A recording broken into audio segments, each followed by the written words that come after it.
NATO's greatest strength is the enduring bond between North America and Europe. We saw the strength of that bond after the 9/11 attacks against the United States. And President Trump, those attacks struck at the heart of your own hometown in New York. And for the first time, NATO invoked our collective defense clause, Article 5. One for all and all for one. Hundreds of thousands of European and Canadian soldiers have served shoulder to shoulder with US troops in Afghanistan for over a decade, to help ensure it never again becomes a safe haven for international terrorists. It is our solidarity that keeps our nations safe. And when our open and free societies come under attack, we stand up for our values and our way of life. That is why a strong NATO is good for Europe and good for North America. The 9/11 and Article 5 memorial will be a daily reminder of our vital bond. And today we will commit to do more in our common struggle against terrorism. So, Mr. President, it is a great honor to have you here and a great honor to give you the floor. Please. Thank you. Thank you. Thank you. Thank you very much, Secretary General Stoltenberg, Chancellor Merkel. Thank you very much. Other heads of state and government, I'm honored to be here with members of an alliance that has promoted safety and peace across the world. Prime Minister May, all of the nations here today grieve with you and stand with you. I would like to ask that we now observe a moment of silence for the victims and families of the savage attack which took place in Manchester.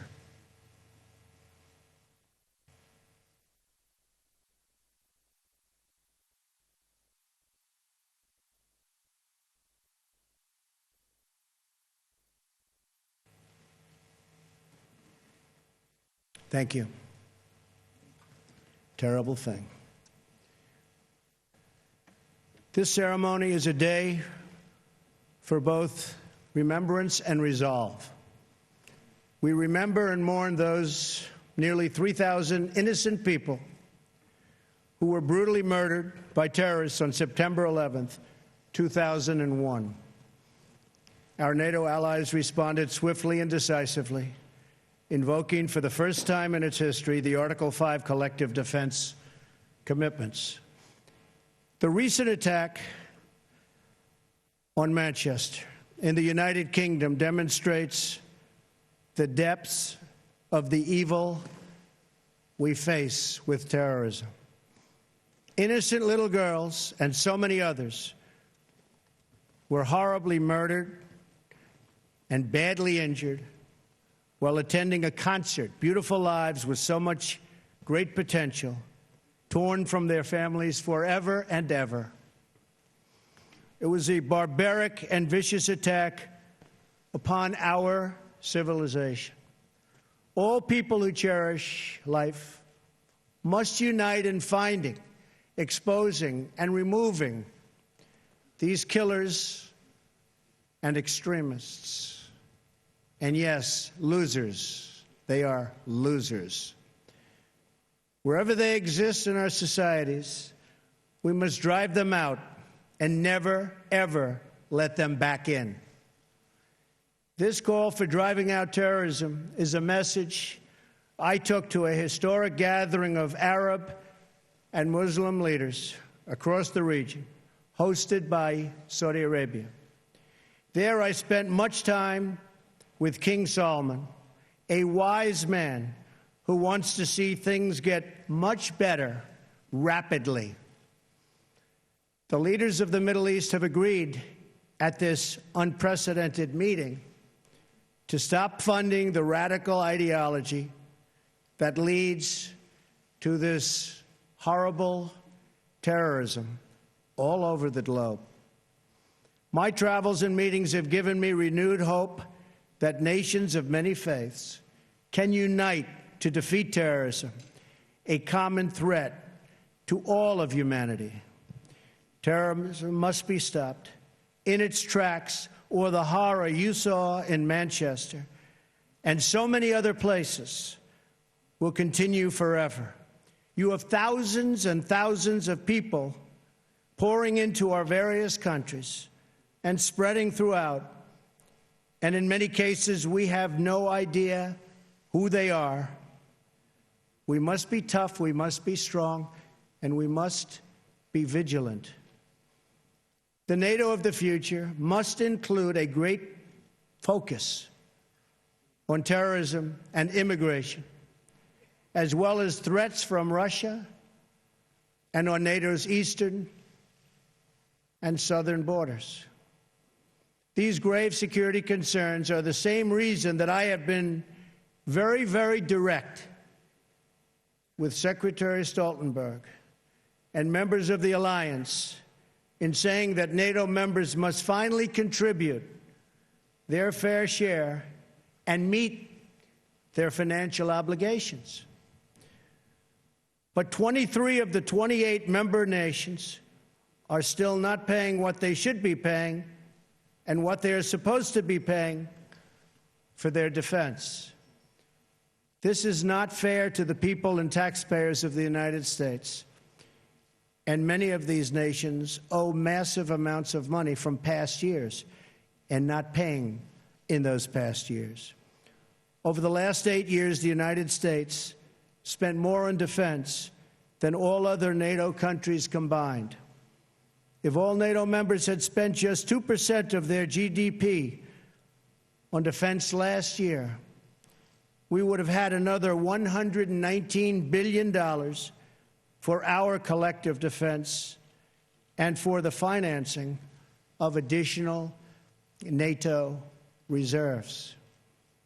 We should recognize that with these chronic underpayments and growing threats, even 2% of GDP is insufficient to close the gaps in modernizing, readiness, and the size of forces. We have to make up for the many years lost.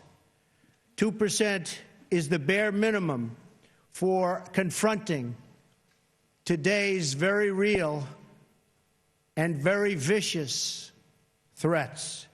If NATO countries made their full and complete contributions, then NATO would be even stronger than it is today, especially from the threat of terrorism. I want to extend my appreciation to the 9/11 Memorial and Museum in New York for contributing this remnant of the North Tower, as well as to Chancellor Merkel and the German people for donating this portion of the Berlin Wall. It is truly fitting that these two artifacts now reside here so close together at the new NATO headquarters.